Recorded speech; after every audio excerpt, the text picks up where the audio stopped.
2 months ago, I learned to solve the Rubik's Cube in under 1 minute. If you haven't seen that video, you should probably check it out before watching this one, just because the stuff I'm going to be talking about in this video will make much more sense.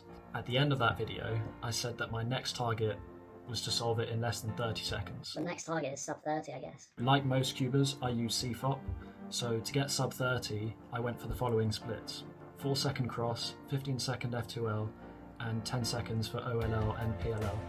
So here's what I did to get down from 1 minute to 30 seconds.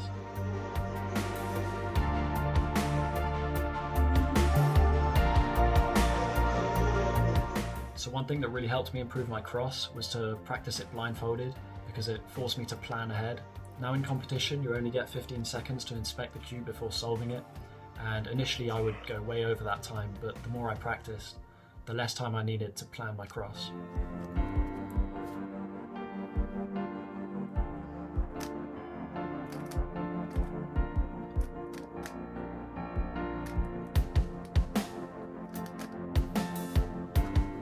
So to improve my first 2 layers, I spent quite a lot of time learning advanced F2L.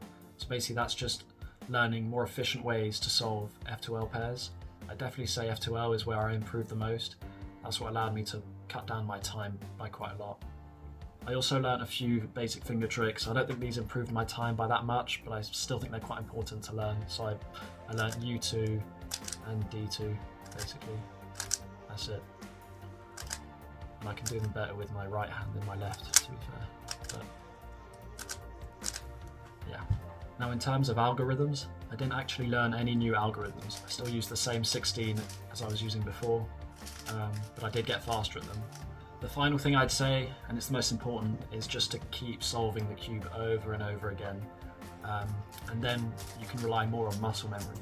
So basically, instead of thinking about the move you're doing now, you can be thinking ahead and planning your next move.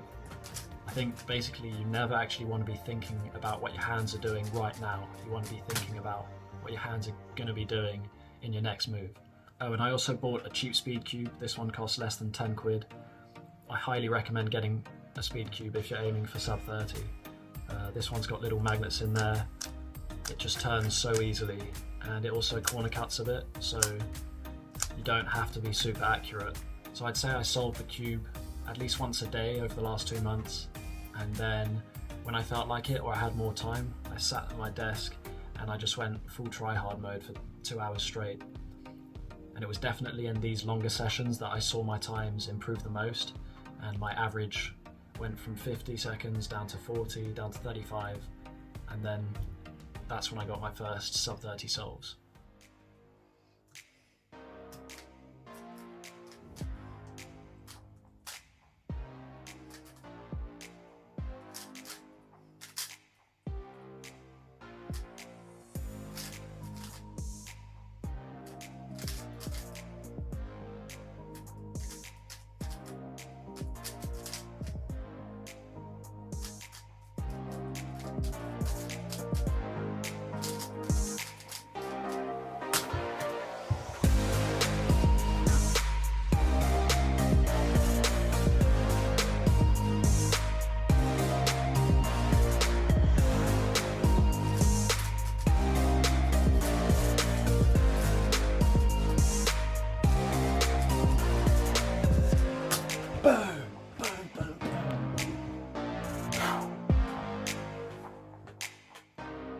So at the time of this video, my best average of 5 is 30.78 seconds, and my best average of 12 is 33.37 seconds, so massive improvement over what I was getting in my last video.